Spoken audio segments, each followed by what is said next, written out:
আসসালামু আলাইকুম। সম্মানিত শ্রোতা এবং দর্শক মন্ডলী, গত 17 মে ছিল বিশ্ব উচ্চ রক্তচাপ দিবস।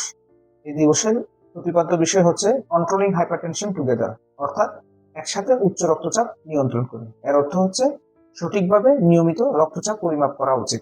এক্ষেত্রে চিকিৎসকের পাশাপাশি স্বাস্থ্যকর্মী যারা চিকিৎসা নিচ্ছেন, আত্মীয় স্বজন, সাধারণ জনগণ, সর্বোপরি গণমাধ্যমের ভূমিকা রয়েছে। আমি ডক্টর মির্জা মোহাম্মদ আমির, কনসালটেন্ট কার্ডিওলজি, উপজেলা স্বাস্থ্য কমপ্লেক্স ছাগলনাইয়া ফেনীতে কর্মরত আছি। পাশাপাশি তিনি ইউনাইটেড মেডিকেল সেন্টারে নিয়মিত চেম্বার করছেন। আজ আপনাদের উচ্চ রক্তচাপ সম্পর্কে পরিসংখ্যান, উচ্চ রক্তচাপ কি, কারণ এবং প্রতিরোধ সম্পর্কে একটু ধারণা দিব। পরিসংখ্যানে বলে 18 বছরের উপরে প্রতি 4 জনে একজন উচ্চ রক্তচাপে ভুগছে, অর্থাৎ 25% মানুষ উচ্চ রক্তচাপে ভুগছে। এটি বাংলাদেশের অন্যতম জনস্বাস্থ্য সমস্যা হিসেবে চিহ্নিত হয়েছে। এখন আমরা আরেকটা জিনিস বলতে পারি, যত উচ্চ রক্তচাপের রোগী আছে তাদের 50% মানুষ জানে না তার উচ্চ রক্তচাপে ভুগছে। আর যারা উচ্চ রক্তচাপে ভুগছে তাদের অর্ধেক মানুষই কোনো রকম ওষুধ খায়।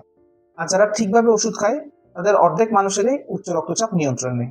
অর্থাৎ প্রায় 12.5 থেকে 15% মানুষের উচ্চ রক্তচাপ সঠিকভাবে নিয়ন্ত্রণে আছে। উচ্চ রক্তচাপ কি? আমাদের হার্টের কাজ হচ্ছে সংকোচনের মাধ্যমে রক্ত পুরো শরীরে সরবরাহ করা। এই সংকোচনের উচ্চ রক্তচাপ যখন সংকোচনের মাধ্যমে রক্ত সরবরাহ নিশ্চিত করার জন্য তার একটা প্রেশারের প্রয়োজন হয়, এই প্রেশার বা একটা ফোর্সের প্রয়োজন হয়। এটাই হচ্ছে রক্তচাপ। এটা হচ্ছে সিস্টোলিক ব্লাড প্রেশার, একটা হচ্ছে ডায়াস্টোলিক ব্লাড প্রেশার। আমরা সাধারণত সিস্টোলিক ব্লাড প্রেশার 100 থেকে 139, 100 to 139 হচ্ছে নর্মাল। আর ডায়াস্টোলিক ব্লাড প্রেশার 60 to 89 পর্যন্ত সাধারণত নর্মাল। তবে কথা আছে, 130 থেকে 139 এবং 80 থেকে 89 পর্যন্ত একটা রিস্ক গ্রুপে থাকে। এটা একটা ইয়েলো জোনের মধ্যে থাকে এবং এই অবস্থায় আমাদের একটু সতর্ক হওয়া প্রয়োজন। এক্ষেত্রে যাদের ডায়াবেটিস থাকবে, যাদের কিডনির সমস্যা থাকবে, যাদের হার্টের সমস্যা থাকবে, তাদের ক্ষেত্রে কিন্তু ওষুধ শুরু করতে হবে। বাকিদের ক্ষেত্রে জীবনযাত্রার নিয়ন্ত্রণের মাধ্যমে উচ্চ রক্তচাপ নিয়ন্ত্রণ করা সম্ভব।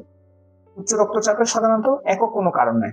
জেনেটিক ফ্যাক্টর এবং এনভায়রনমেন্টাল ফ্যাক্টর একসাথে মিলিত হয়ে উচ্চ রক্তচাপ হয়। যেমন যাদের ফ্যামিলি হিস্ট্রি অফ হাইপারটেনশন থাকবে, যাদের ডায়াবেটিস থাকবে, যাদের কিডনির সমস্যা থাকবে, যারা স্মোকার, যারা অবেস, তাদের কিন্তু উচ্চ রক্তচাপের ঝুঁকি থাকে। পাশাপাশি যারা অতিরিক্ত টেনশন করে তাদেরও কিন্তু উচ্চ রক্তচাপ হওয়ার সম্ভাবনা থাকে। আর কিছু হরমোনাল কিছু কারণ আছে যা উচ্চ রক্তচাপের জন্য দায়ী। কিছু প্রেগনেন্সি একটা ব্যাপার আছে, বা অবস্ট্রাকটিভ স্লিপ অ্যাপনিয়া একটা রোগ আছে। যারা অবেস থাকে, যাদের নাক ডাকে, রাত্রে ঘুম ভেঙে যায়, শ্বাসকষ্ট, হঠাৎ করে শ্বাস বন্ধ হয়ে যায়, তাদের কিন্তু উচ্চ রক্তচাপের প্রবণতা থাকে। এখন আমরা উচ্চ রক্তচাপ কিভাবে প্রতিরোধ করবো? আমরা 3D ডায়েট, ডিসিপ্লিন আর হচ্ছে ড্রাগ। ডায়েটের মধ্যে আমরা ড্যাশ ডায়েট, ডায়েটের অ্যাপ্রোচ টু স্টপ হাইপারটেনশন। কি কি আছে এর মধ্যে?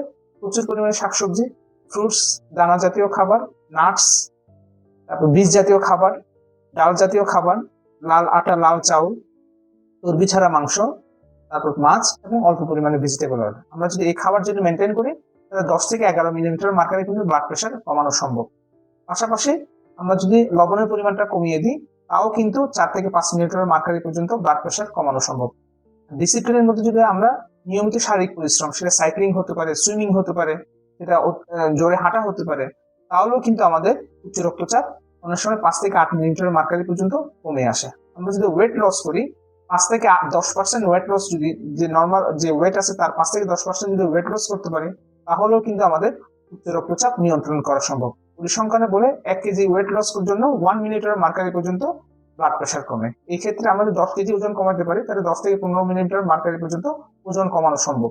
আমরা যদি স্মোকিং বন্ধ করতে পারি তাহলে কিন্তু 5 থেকে 8 মিলিমিটার মার্কারি পর্যন্ত ওজন কমানো সম্ভব। নিয়মিত ঘুমানো উচিত এবং অতিরিক্ত স্ট্রেসও পরিহার করা উচিত। এই জিনিসগুলো যদি আমরা করি, পরিসংখ্যানে বলে শুধুমাত্র জীবনযাত্রার মান নিয়ন্ত্রণের মাধ্যমে রক্তচাপ 25 থেকে 30 মিলিমিটার মার্কারি পর্যন্ত কমানো সম্ভব।